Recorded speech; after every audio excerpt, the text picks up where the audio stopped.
So early April is the perfect time to pot on houseplants, and this houseplant has been in my bathroom for about a year. It was quite small when it got potted into this tiny pot, but now is the perfect time to pop it into something bigger. So the first thing I'm going to do is to tidy it up and remove all of these crispy old leaves.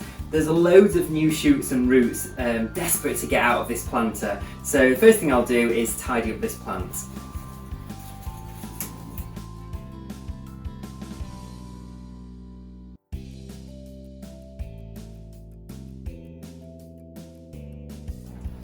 So there'll be various reasons why these leaves have died, gone a bit crispy. One, probably underwatering. I don't like to overwater plants in the winter. Indeed, houseplants don't like being sat in lots of wet, which is why I wouldn't plant these in a bigger container earlier on in the year. But looking at this, it's so root bound, it's just trying to escape. So I think lack of water is one of the reasons.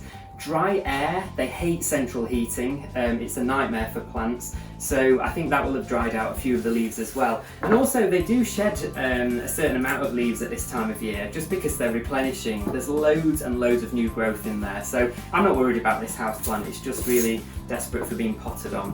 When you're choosing your new container, you want to choose something that's probably twice as big as the container that it came out of. There's maybe, I would say if I put that in there, there's maybe like 2 or 3 centimetres either side of this pot when I put this in. So the first thing you need to think about is drainage. So I've got some of these leca pebbles. This is expanded clay. It's really good because it's moisture retentive, but it will also aid drainage. So I've got a layer of about 5 or 6 centimetres of that in the base of this plant. This pot doesn't have holes in it, so I'm going to drill a hole into this and then put a saucer underneath, or I have done, sorry. So first of all, start off with that leca pebble in there, and then I'm just using this mini scoop to put some all-purpose houseplant compost in the base of here. And I find one of the good things to do is take the old plant pot and pop it in there. You can kind of gauge where the plant is going to sit rather than putting the plant in and taking it out all the time. So you want to aim for about 1 centimetre or 2 depending on the size of the plant pot. I'm going for 1 centimetre here, so 1 centimetre down from the top of the pot, that's where I want to sit the old pot. Then, because of the size of this container, it's quite difficult to get your hands in once the plant's already been planted. So I'm going to fill that central pot and then overfill it and feed this compost down the side of this planter. It's a bit of a faffy job, but you need to make sure there's no air pockets, because air pockets mean that the roots won't develop properly. So I'm just going to feed this down the side, spin it round and keep pressing it down.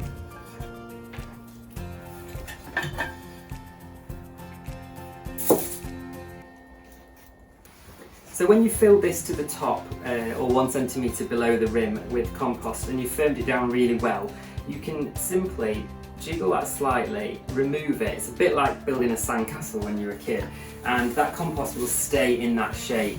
Then you can pop that new plant in there. I'm just going to tease the roots a little bit, just because they're so compacted. Just doing that will encourage new roots to branch out.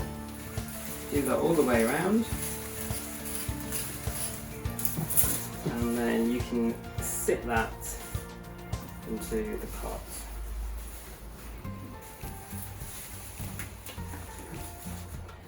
And make sure you press it down firmly, and you want to give that a good watering to settle it in. I think there's enough nutrition in that compost for about 6 weeks, but after that I would feed it between now and probably the end of September every 2 weeks. Just a little bit of houseplant fertiliser in with the water. I do like using rainwater for houseplants just because tap water is a bit harsh, but if that's all you've got time for, then it's better than no water at all. You could add some moss around the top of here to make it a little bit more decorative. I think I'm going to put some leca pebbles in there.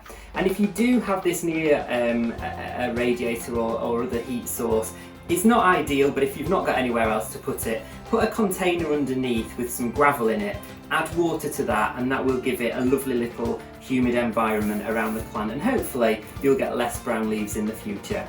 Until next time, bye bye.